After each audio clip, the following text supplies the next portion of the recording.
Barchaga salom, hurmatli o'quvchilar, hurmatli ustozlar. Bugun sizlar bilan 4-sinf 128-mavzu burchakning gradus o'lchovi, ya'ni yondosh mavzu tarix burchak o'lchovi gradusini uyga vazifasini ko'rib o'tamiz. Buni 90% o'quvchilar, ya'ni o'quvchilar, ustozlar tushunmayotgan ekan. O'shaning uchun video shaklda sizlarga yechimlarni qilmoqchi bo'lyapman va qo'ldan kelgancha videolarni sizlarga yechib tushunarli holda tushuntirishga harakat qilyapman. Xo'p, hozir o'sha mavzu mana 9-mavzu, ya'ni hozir elektron varianti bu 9-mavzu va 10-mavzu sizlarga uyga vazifa berilgan. Hurmatli o'quvchilar, hurmatli ustozlar, hurmatli ota-onalar, bu sizlar uchun men hozir daftarga chiroyli qilib yechim qilib, men sizlarga chiroyli qilib ko'rsataman. Faqat sizlar buning uchun bitta like va kommentariyada o'z fikrlaringizni qoldiringizlar. Men sizlarga bundan-da yaxshiroq chiqarishga harakat qilaman. Xo'p, qarang. Mana 9-misolimiz.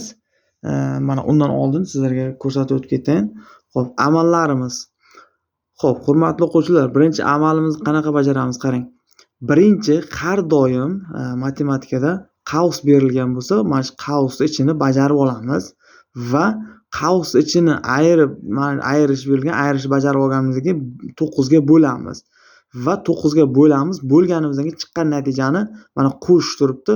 12330 ga qo'shamiz va qo'shib bo'lganimizdan so'ng va alohida 9000 ni 15 ga bo'lamiz va mana bu tomondan chiqqan natijani mana 9000 ni 15 ga bo'lgan natijani ayirib olamiz. Xo'p, bunisida ham 4214 ga bo'lamiz, ya'ni birinchi bo'lish bajariladi va yoki birinchi qavsish bajarilib oladi. Keyin ikkinchisi mana buni 10 ga bo'lib olamiz yoki buni ko'paytirib olamiz. Xo'p, buni bo'lib olamiz, oxirida keyin qo'shamiz.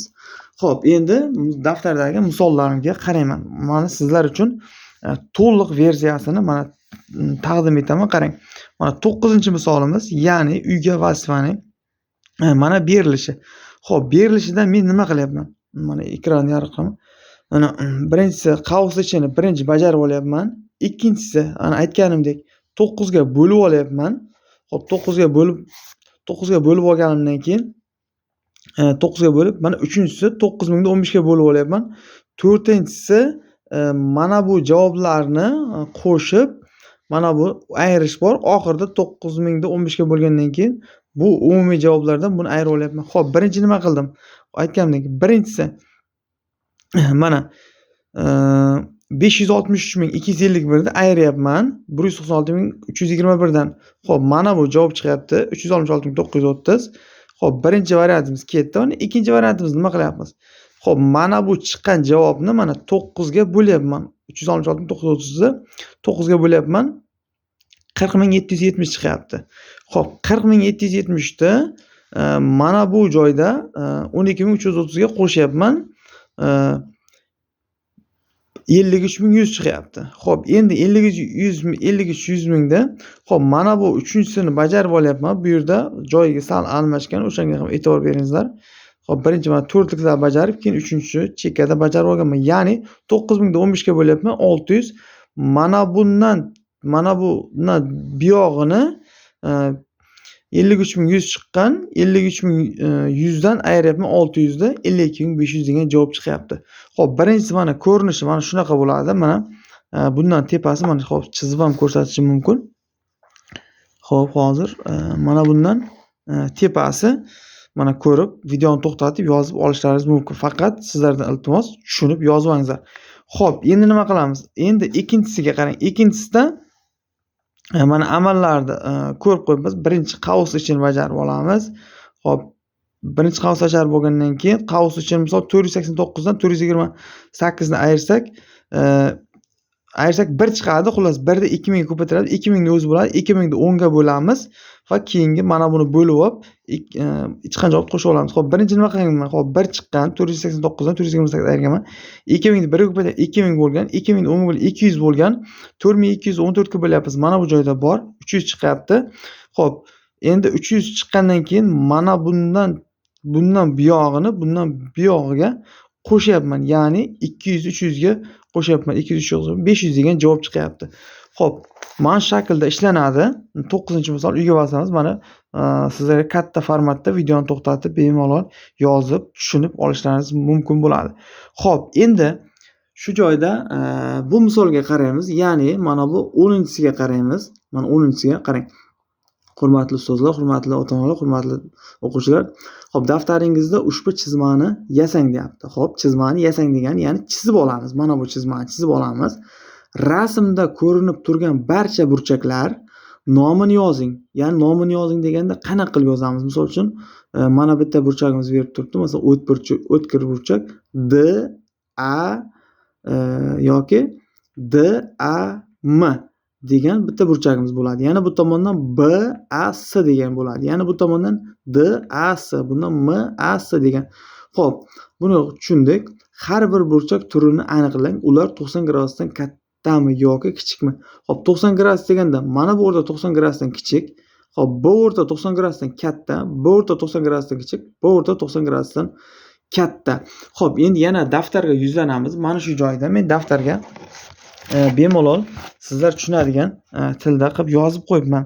Xo'p, endi mana buni chizib olganman. Buni aytdim. Bu tomoni 90 gradusdan katta, bu tomoni ham katta, bu tomonlar 90 gradusdan kichik. Xo'p, endi javoblarga keladigan bo'lsak, mana men yozib olganman. Misol uchun aytdim, birinchi burchagimiz D A M, bu o'tkir burchak. Xo'p, o'tkir burchak, ya'ni D A M mana bu o'tkir burchak, bu ham o'tkir burchak. Xo'p, bular o'tmas burchak, bu ham o'tmas burchak. Xo'p, endi M A S bu o'tmas burchak, S A B o'tkir burchak, B A D o'tmas burchak. Ya'ni qarang, bu misol uchun qarang. D A miz mana shu joydan kelgan mana.